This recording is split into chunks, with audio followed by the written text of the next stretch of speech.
Hai Sobat Sehat semuanya, ketemu lagi dalam acara Kepo Kata Expert Pro Sehat. Masih bersama saya, Dr. Rosa selaku moderator. Dan kali ini kita akan membahas tentang mengapa sarapan itu penting. Tentunya banyak Sobat Sehat yang sering melewatkan sarapan. Dan banyak yang mungkin hanya ngopi doang sebelum ke kantor, langsung berangkat ke kantor, ya kan?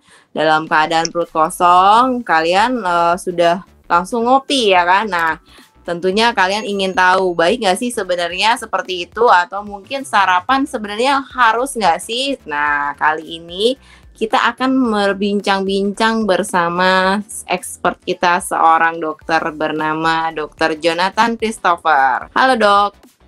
Ya, halo, selamat pagi Dokter Rosa. Halo pagi Dr. Jo, apa kabar? Ya, sangat baik kabarnya. Oke, luar biasa ya dok ya, pagi-pagi sudah cerah sekali. Tentunya Dr. Jo sudah sarapan dong ya? Oh iya, tentu Dokter Rosa.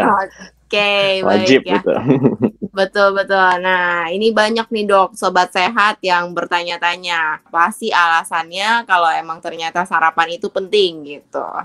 Oke, baik. Jadi kalau dari sudut pandang medis, tentu kita para dokter ini sangat menyarankan untuk sarapan. Nah, mungkin sobat juga pernah mendengar nih orang mengatakan sarapan itu adalah santapan terpenting dalam hari sobat, atau the most important meal of the day. Alasannya itu adalah untuk asupan energi dan juga gizi untuk tubuh sobat yang telah menjalankan suatu fase puasa nih. Nah, tapi dok, saya kan tidak puasa tidak tiap hari. Pada bilangnya biasanya begitu. Nah, dari kata Inggrisnya sendiri pun dibilang breakfast, yaitu break dan fast. Artinya mengakhiri puasa. Puasa yang dimaksud di sini adalah suatu jenjang waktu pada malam hari terakhir sobat makan sampai pagi hari sobat sarapan. Itu kan tubuh sobat tidak mendapat asupan, maka pagi hari tubuh sobat akan kurang asupannya, tingkat gulanya akan lebih rendah, makanya dibutuhkan sarapan sebagai energi untuk gula darahnya kembali normal, sehingga tubuh sobat juga dapat bekerja secara normal. Selain itu juga sarapan itu untuk asupan gizi. Jadi bayangin saja nih, kalau sobat tidak sarapan, ada satu porsi nih yang harusnya penuh gizi itu hilang, malah tidak diasup gitu untuk tubuh. Jadi pada umumnya sih untuk makan siang dan juga makan malam itu tidak cukup ya untuk kebutuhan gizi sehari-hari. Jadi alasannya itu untuk gizi dan juga energi tubuh sobat. Wow, luar biasa sekali nih ya. Saya juga baru tahu ternyata breakfast itu dari kata break dan fast. Luar biasa, ini masukan sekali nih buat sobat sehat semuanya tentunya. Nah, selanjutnya dok, sarapan sehat yang dianjurkan itu apa saja dok? Untuk sarapan, makan siang, dan juga makan malam. Yang penting itu gizinya cukup, terdiri dari makronutrien yaitu karbohidrat, lemak, dan protein, dan juga mikronutrien yaitu vitamin dan mineral. Nah, perbedaannya di sini adalah biasanya pada pagi hari sobat itu memiliki waktu yang lebih sedikit nih, biasanya sibuk ingin ke kantor ataupun meeting, ada aktivitas lain. Maka saran saya adalah makanan yang cepat disajikan namun gizinya tinggi, bernutrisi. Bisa dikategorikan ini sebuah fast food, namun jangan dikecohkan dengan junk food. Kalau junk food itu adalah makanan yang tinggi kalori namun gizinya itu sangat minimal. Kalau untuk yang fast food kita maksud di sini contohnya seperti telur, bisa direbus, itu tinggi akan protein, cepat disajikan. Bisa juga seperti buah-buahan ataupun sayur-sayuran, hanya perlu dibersihkan, beberapa hanya perlu ditim sebentar, itu kaya akan vitamin dan juga mineral, dan juga mudah disajikan.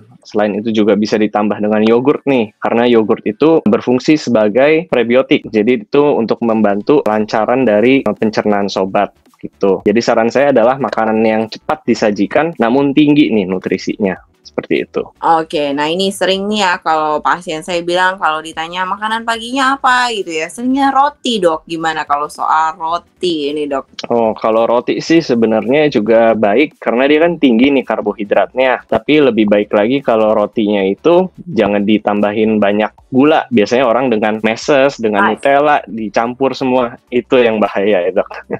Mungkin rotinya juga boleh disajikan dengan dibikin seperti sandwich, seperti itu boleh juga ya dok ya? Iya, itu sangat seimbang ya. Yang penting ada sayur dan juga proteinnya, bisa telur dan juga daging. Oke, baik. Selanjutnya nih dok, apa sih dok dampaknya kalau sobat sehat itu melewatkan sarapannya? Oke, jadi dari pengalaman saya sendiri nih dok, kadang-kadang saya melihatkan ada dampak dari jangka pendek dan juga dari penelitian ada jangka panjangnya nih. Kalau jangka pendeknya mungkin sobat juga sering nih tiba-tiba nyeri ulu hati ataupun kayak masuk angin, mual-mual. Nah itu sakit mah. Jadi sakit mah itu biasanya disebabkan karena tidak rutin nih sarapannya. Karena tubuh kita itu selalu memproduksi asam lambung pagi, siang, dan juga malam. Bayangkan saja produksi asam lambungnya tetap, tapi tidak ada asupan makanan. Jadi itu lambungnya disukai oleh asamnya sendiri. Nah, kalau untuk jangka panjangnya, dari penelitian itu menunjukkan bahwa tidak sarapan meningkatkan resiko untuk menderita diabetes. Alasannya kenapa? Karena tingkat gula darah kita itu cenderung tidak stabil kalau kita tidak sarapan, langsung makan siang gitu.